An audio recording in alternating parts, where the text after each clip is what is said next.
তোমাদের মরণের সময় থেকে আমি নির্ধারিত করে রেখেছি, নির্বাচিত করে রেখেছি। তোমার জানা নাই, পৃথিবীর কোন মানুষের জানা নাই। তাই ঠিক সময়ে, ঠিক তারিখে, নির্ধারিত সময়ে তোমার আত্মাখানা আমার মালাকুল মউত যে বের করে নিবে। বেরাদা, আল্লাহু তাবারাক ওয়া তাআলা আমাকে আপনাকে সৃষ্টি করেছেন এবং মরণকে সৃষ্টি করেছেন এবং বলে দিয়েছেন যে মরণের সময়টা নির্ধারিত, কিন্তু আমার আপনার জানা নাই। কেমন কেমন মুহূর্তে মরণ হয়ে যায় সেটা আমরা জানতে পারবো। কোন দিন, কোন জায়গাতে, কোন মাসে, কোন স্থানে আত্মাখানা বের হবে কেউ বলতে পারবো না। বেরাদার ইসলাম মুআজ্জাজ সামাইয়ে কেরাম, আল্লাহর নবী সাল্লাল্লাহু তাআলা আলাইহি ওয়াসাল্লামের দরবারে হযরতে মালাকুল মউত উপস্থিত হলেন। হযরতে মালাকুল মউত রাসূল পাক সাল্লাল্লাহু তাআলা আলাইহি ওয়াসাল্লামকে সালাম করলেন। আসসালামু আলাইকা ইয়া রাসূলুল্লাহ, আসসালামু আলাইকা ইয়া খায়রা খালকিল্লাহ। নবী গো, আমার সালাম খানা আপনি কবুল করলেন। হযরতে রাসূল পাক সাল্লাল্লাহু তাআলা আলাইহি ওয়াসাল্লাম বললেন, হে মালাকুল মউত, বলো তুমি কেন এখানে উপস্থিত হয়েছো? কেন উপস্থিত হয়ে তুমি চিন্তিত রয়েছো, দুঃখে রয়েছো, বড় কষ্টই রয়েছো? হযরতে মালাকুল মউত বলে, ইয়া রাসূলুল্লাহ, ইয়া হাবিবাল্লাহ, ইয়া নবী, মহান রব্বুল আলামিনের পক্ষ থেকে আদেশ হয়েছে, আল্লাহু তাবারাক ওয়া তাআলার পক্ষ থেকে অর্ডার হয়েছে, নবী আপনার আত্মাখানা বের হবে। আমি হযরতে জিবরীল আমিনের মারফতে জানতে পারলাম আপনি নাকি আত্মাখানা বের করার আদেশ দিয়েছে। তাই আপনার দরবারে হাজির হয়ে গেলাম নবী, আপনার আত্মাখানা বের করার জন্য। বলে, মালাকুল মউত বের করো, কি অসুবিধা? বলে, ইয়া রাসূলুল্লাহ, আপনি যদি দুনিয়া থেকে চলে যান, আপনার প্রিয় সাহাবারা আপনাকে ছেড়ে থাকতে পারবে না। আপনার প্রিয় মেয়ে ফাতেমাতুল জাহরা কেঁদে কেঁদে নিজের বুককে ভাসিয়ে দিবে, ইয়া রাসূলুল্লাহ। তাই আমি তাদের দুঃখে, আপনি যে দুনিয়ার মেন, সেই দুঃখে আমি আফসোস করছি এবং দুঃখ পাচ্ছি, আমার চোখ দিয়ে অশ্রু ঝরে যাচ্ছে। বেরাদার ইসলাম মুআজ্জাজ সামাইয়ে কেরাম, সেই সময় তো জাহানের বাদশা আমির আল্লাহর মরুর গোলাম হযরত ইসরাঈলকে জিজ্ঞাসা করতেছেন, মালাকুল মউত, তুমি কি এর আগে কারো আত্মাখানা বের করার সময় কান্না করেছো, দুঃখ পেয়েছো কিনা? তুমি এমনই তোমার ডিউটি, এমনই তোমার কাজ। ছেলে মায়ের দুঃখ পার করছে, মায়ের আত্মাখানা তোমাকে বের করতে হবে। মেয়েরা মায়ের দুঃখ পার করতেছে, মায়ের আত্মাখানা বের করতে হবে, তুমি বের করে নিয়েছো। ছেলেকে মায়ের থেকে আলাদা, বাবা থেকে আলাদা করে দিয়েছো। বলো যে ইসরাঈল, তুমি এর আগে কি তুমি এরকম কষ্ট পেয়েছো, কেঁদেছো কিনা? সেই সময় হযরতে মালাকুল মউত বলে, ইয়া রাসূলুল্লাহ, ইয়া হাবিবাল্লাহ, নবী আপনার আগে দুইবার আমি কান্দন করেছি। বলে, কি কোন দুইবার তুমি করেছো? বলে, ইয়া রাসূলুল্লাহ, নবী গো, সমুদ্রতে যার জন্য নৌকা ডুবে গিয়েছিল, নৌকার যারা আরোহী ছিল, সাওয়ারি ছিল, সবাই নদীতে তলিয়ে গেল।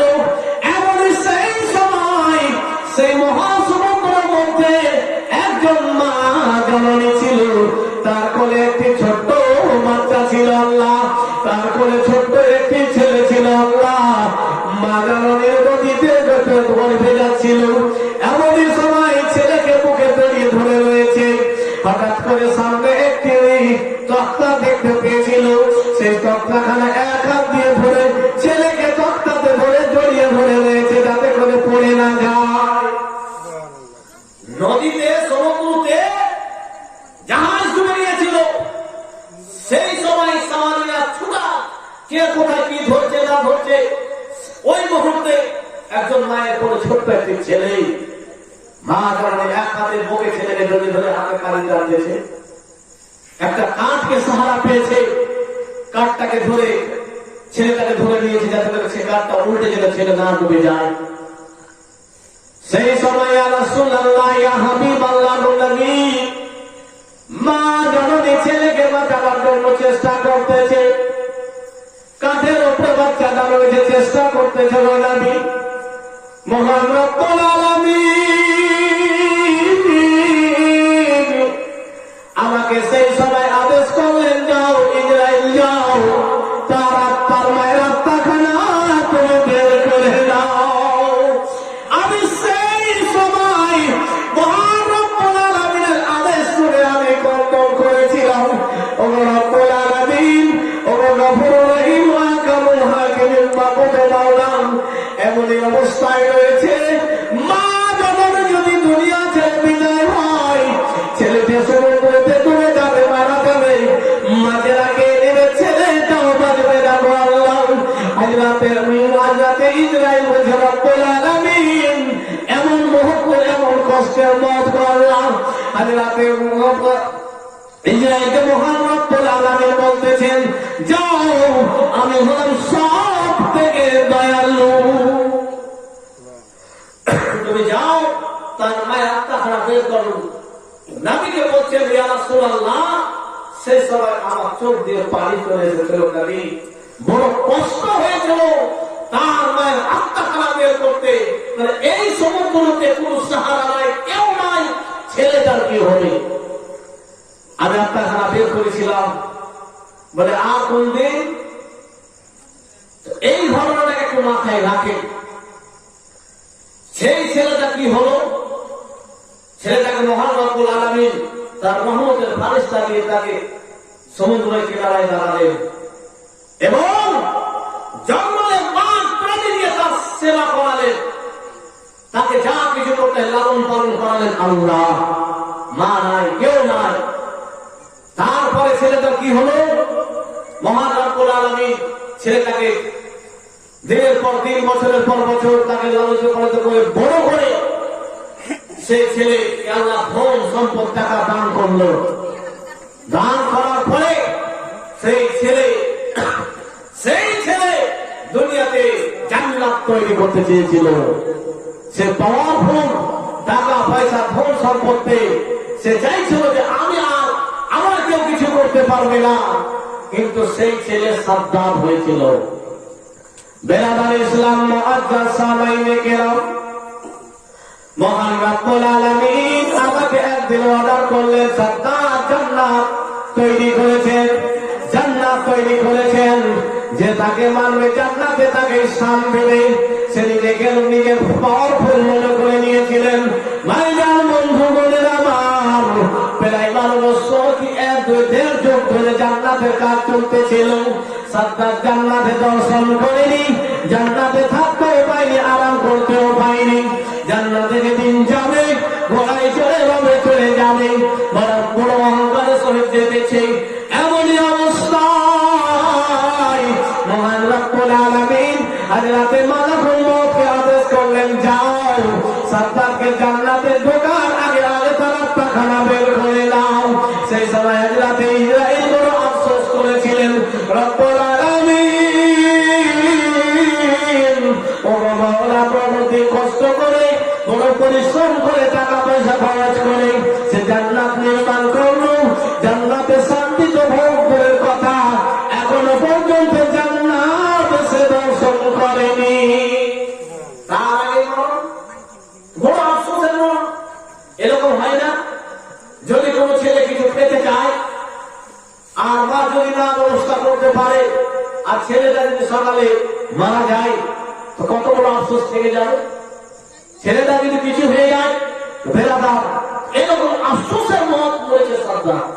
সেই সময় মহান রব্বুল আলামিন হযরত ইসরাইলকে বলছে, তুমি দুঃখ করো না, তুমি চিন্তা করো না, তুমি আগের ইতিহাস স্মরণ করো। যেদিন তুমি কান্না করেছিলে যে নদীতে একজন মেয়ে আমি আত্মাখানা তোমাকে বের করতে বলেছিলাম, বলে হ্যাঁ আমি কান্না করেছিলাম। হে ইসরাইল, তুমি তো আত্মা বের করে তোমার ডিউটি শেষ করে দিয়েছিলে, তোমার খবর ছিল ছেলেটা কি হয়েছে? বলে রব্বুল আলামিন আমাকে তো আর কোনো খবর নাই। বলে ইসরাইল শুনে নাও, আমি তাকে দুনিয়ার সমস্ত বালা মুসিবত থেকে রক্ষা করে তাকে ধন সম্পদ দান করেছিলাম। সেই ছেলে হলো সাদ্দাত। সেই সময় হযরতে মালাকুল মউত বলে রব্বুল আলামিন সত্যিকারই তুমি সব থেকে দয়ালু। মহান রব্বুল আলামিন হলেন আবার আপনার পিতা মাতা থেকে দয়ালু। দুনিয়ার সমস্ত দয়া মায়াকে যদি এক জায়গায় করে দেন তবু মহান রব্বুল আলামিনের দয়ার সামনে কিছুই না। হযরতে ইসরাইল যখন বুঝতে পারলেন সত্যি তো, আমি সেদিন তার মায়ের আত্মা বের করার সময় কেঁদেছিলাম, আল্লাহ তাকে এত করে লালন পালন করালো আর এত ধন সম্পদ দান করেছে, আল্লাহকেই মানল না। এই হলো শ্রদ্ধা। বেরারা রাসূলের পাক সাল্লাল্লাহু আলাইহি ওয়াসাল্লাম ভালো লাগে না? আমি দোয়া করে দেব, একটু আওয়াজ কমাতে হবে। বেরাদার একবার পুরো পাঠ করে রাখি, বেরাদার বলি দিয়ে পরে বক্তব্য আল্লাহ